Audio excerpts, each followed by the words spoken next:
નમસ્કાર દોસ્તો, સ્વાગત છે તમારું 18 નવેમ્બરના ટોપ 10 કરંટ અફેર્સના ક્વેશ્ચનની અંદર. ચાલો શરૂઆત કરીએ આજના ક્વેશ્ચનની. તો આજનો પહેલો ક્વેશ્ચન છે આદિવાસી સ્વાતંત્ર્ય સેનાનીઓને સમર્પિત ભારતમાં પ્રથમ સંપૂર્ણ ડિજિટલ સંગ્રહાલયનું ઉદ્ઘાટન કયા શહેરમાં થયું છે? નવા રાયપુર, રાંચી, ભોપાલ કે રાયપુર? તો અહીંયા તમારો સાચો જવાબ આવશે ઓપ્શન એ, નવા રાયપુર.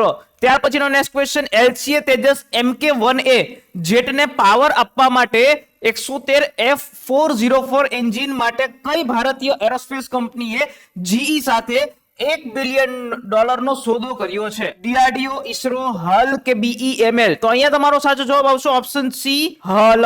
ત્યાર પછી નેક્સ્ટ ક્વેશ્ચન ની વાત કરીએ તો સક્ષમ રાષ્ટ્રીય તીરંદાજી ટીમમાં પસંદગી પામનાર પ્રથમ ભારતીય પેરા તીરંદાજ કોણ બન્યા છે? તેજસ રાજેન્દ્ર સાલ્વે, શીતલ દેવી, વૈદેહી હીરાચંદ્ર જાદવ કે દીપિકા કુમારી? તો અહીંયા તમારો સાચો જવાબ આવશે ઓપ્શન બી, શીતલ દેવી. ત્યાર પછી નેક્સ્ટ ક્વેશ્ચન ની વાત કરીએ, કયા દેશે EMALS ટેકનોલોજીની થી સજ્જ તેનું ત્રીજું અને સૌથી અદ્યતન વિમાન વાહક જહાજ ફ્યુઝન કાર્યરત કર્યું છે?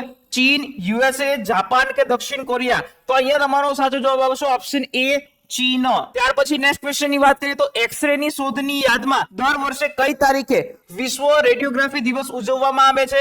10 ઓક્ટોબર, 5 ડિસેમ્બર, 8 નવેમ્બર કે 12 સપ્ટેમ્બર? અહીંયા તમારો સાચો જવાબ આવશે ઓપ્શન સી, 8 નવેમ્બર. ત્યાર પછી નેક્સ્ટ ક્વેશ્ચન, ભારત કયા વર્ષમાં આગામી ઓલ ઇન્ડિયા ટાઈગર એસ્ટિમેશન હાથ ધરવાનું છે, જે વિશ્વનો સૌથી મોટો વન્ય જીવન સર્વે જે છે કહેવાશે? 2022, 24, 25 કે 26? તો અહીંયા તમારો સાચો જવાબ આવશે ઓપ્શન ડી, 2026 ની અંદર. ત્યાર પછી નેક્સ્ટ ક્વેશ્ચન ની વાત કરીએ તો એશિયન ચેમ્પિયનશિપ 2025 જીત્યા પછી ભારતના 91 માં ચેસ ગ્રાન્ડ માસ્ટર કોણ બન્યા છે? ઇમ્ત પાર્થી AR, Rahul VS, S Rohit Krishna કે R પ્રજ્ઞાનંદ?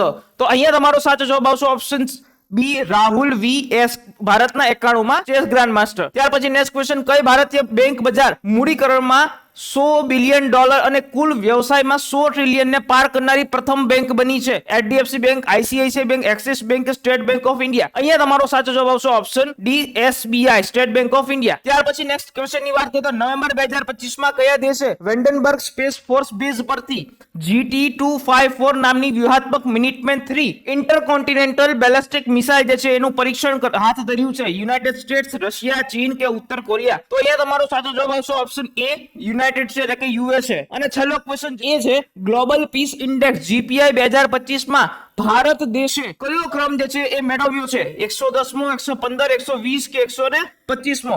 આ પ્રશ્નનો જવાબ તમારા નીચે કોમેન્ટ બોક્સની અંદર જરૂરથી આપવાનો છે. આવાના વિડીયો જોવા માટે જોડાયેલા રહો લક્ષ્ય એકેડમી સાથે.